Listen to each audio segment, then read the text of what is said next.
give credit to Coach Kelly and her new program that she's put together. This is a very tough team to play and playing in this environment, and I think that it's something definitely that we needed to experience this year. I think this is the biggest crowd that we've had an opportunity to play in front of, with 7,000, almost 8,000 people. So, we have a very young team and a team that's learning a new system also. And so for us to be able to come out, to play hard, we had a first tough 2 quarters, but I think that when we went into the locker room and came back out to really put some things in perspective, some things that we knew that we were capable of doing, I think the third and fourth quarter we were able to get more relaxed and to get some type of shots that we really wanted to have in those first 2 quarters. But like I said, Tennessee is the women's basketball capital, and we have so much respect for this program, and coming here was very important to us and to our young ladies, and I think that to have this experience on our schedule as a first-year head coach here with this program is very pivotal to our season this year. Okay, questions?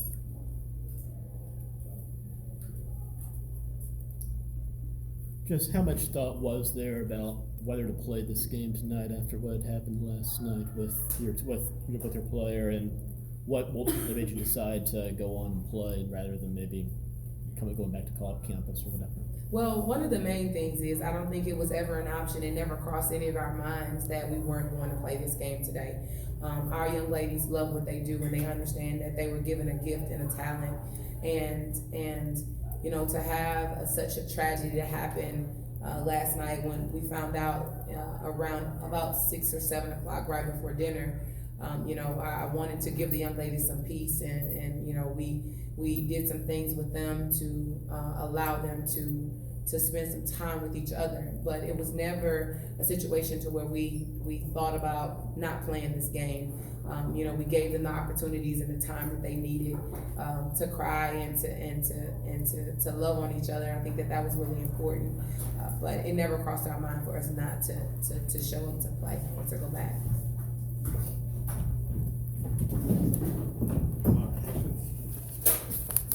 How do you describe what these past 24 hours have been like for you and this team? Honestly, this is my 12th season in coaching basketball, and nothing that I've ever experienced has prepared me for the phone call that I received yesterday. And so I think the biggest thing is, you as a leader, you always want to be strong for your young women. And, you have to, they feed off of your energy. And so, like I said yesterday, it was really, really tough because we were at dinner when I got the phone call with them, and, we immediately collected their phones so they wouldn't find out anything via social media. And so, my staff and I, we took it kind of hard, and they didn't have a clue. I don't think they knew. They just knew something just didn't seem right. And so, but like I said, nothing really prepares you for moments like this. It's tough, but we have to try to be strong for them. But one thing that we talked about yesterday in our little meeting space is that it was okay for us to grieve, and it was okay for us to cry, because I think that's a part of healing. And you're initially in shock in the beginning, but I think that I told them that we're a family, and that's the great thing about being a part of a team, that we don't have to go through these things by ourselves. We can go through these things together, and I think that they were able to embrace that. Questions for coaches?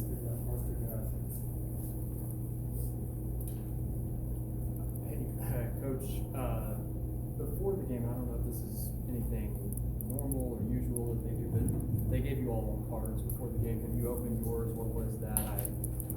I have no idea what it is. I hadn't seen. Have y'all opened it? We don't have any. So we'll get an opportunity to share those with the young ladies when we get back into the locker room. But I hadn't seen it yet. I didn't want them to be completely distracted. It was already tough enough for them. But once we get that, I'm sure we'll be able to share it, and we'll post it on our social media. So if you want to be able to follow us, you'll be able to see that on Twitter. Do you know if it has anything to do with what happened last night? Or? I do believe so. I do know that each one of them had our name, each one of our players' names on there personally, and it looked like it was handwritten. So I'm assuming that they very well maybe some handwritten condolences to each one of the members of our team. What does that mean to you all? Just assuming that is what. Well, let me say this to you.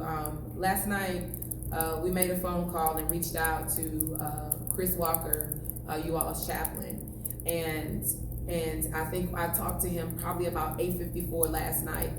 By 9:35, he and at least 15 other people of the FCA came out to pray with our young ladies.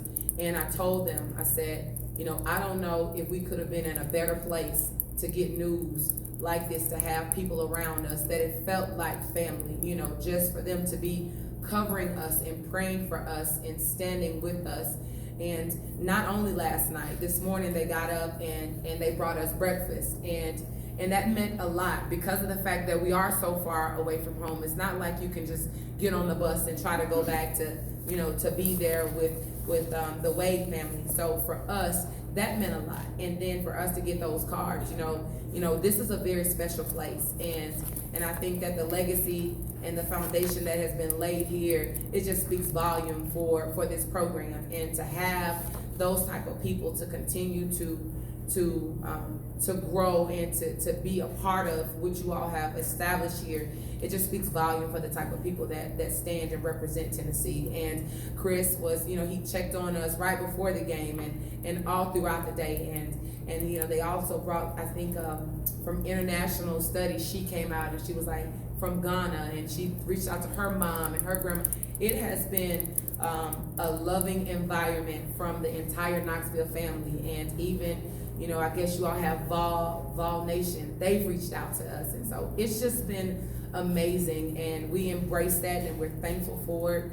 And I don't know if we could have been in a better place to get that type of news with the people who shared their condolences with us in the last 24 hours. Coach, looking on the court tonight, how much of a problem does Tennessee's size present for your team, all the way from guard to down low in the paint? We started off this season playing some really great teams, but one thing that we haven't seen is a team as big as Tennessee this year.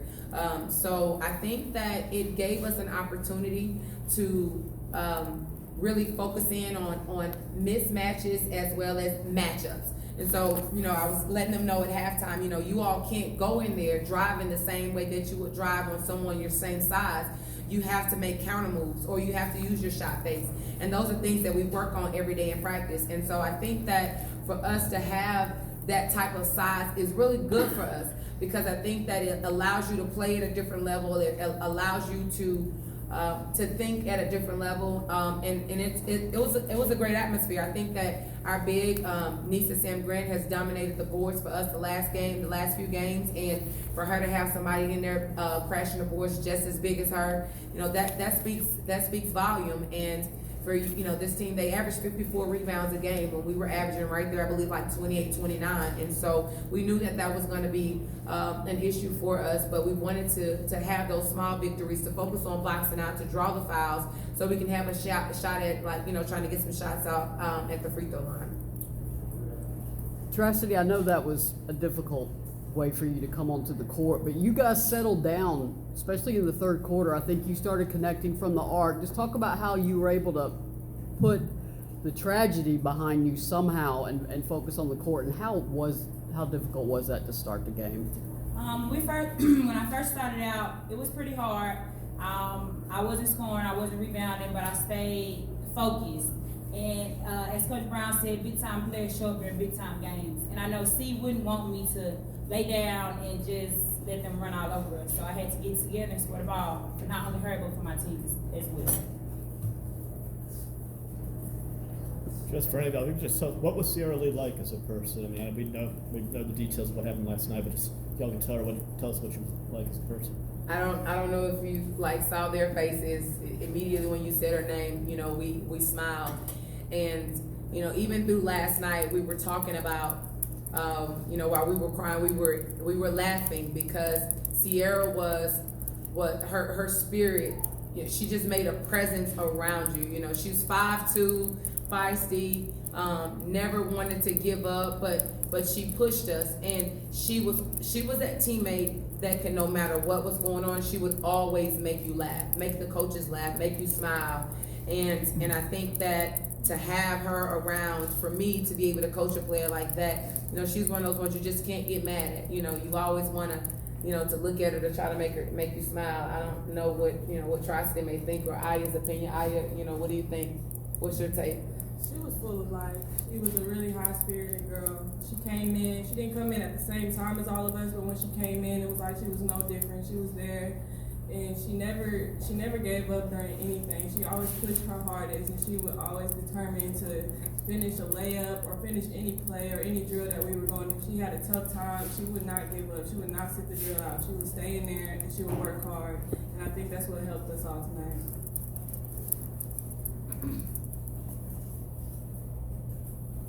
For Coach, just how proud are you of your team? Not only for the fight they showed in this game, but for what character they showed to take that court tonight. You know, this team is very different than any team that I've ever had an opportunity for being a part of, and I tell them that all the time. They don't really know their potential and the gift that they have.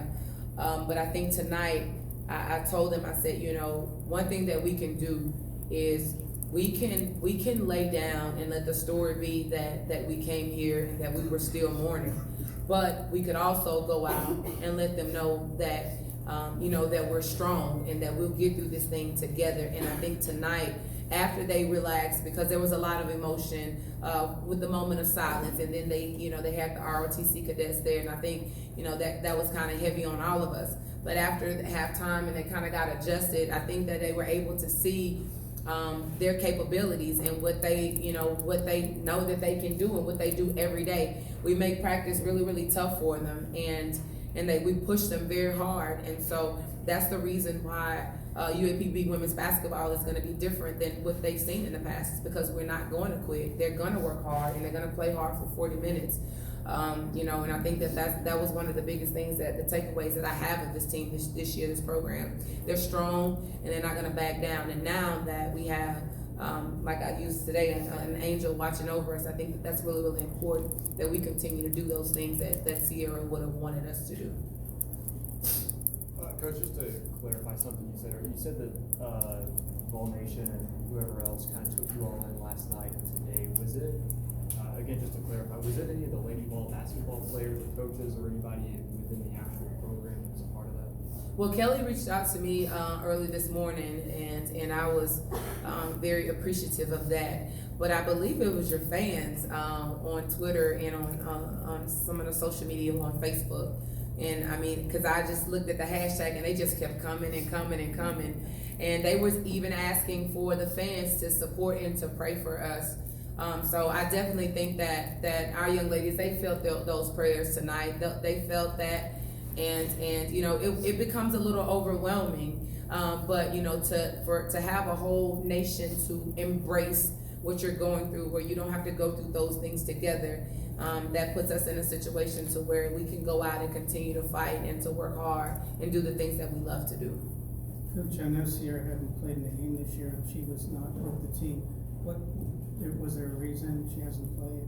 So as Aiya stated, Sierra she was a walk-on for us, and so we initially had tryouts early that year, and she missed the tryouts, and so we were getting her acclimated. She practiced with us and participated in everything that we did, and so she was supposed to start playing for us in conference, but we were teaching her the plays, allowing her to get in shape.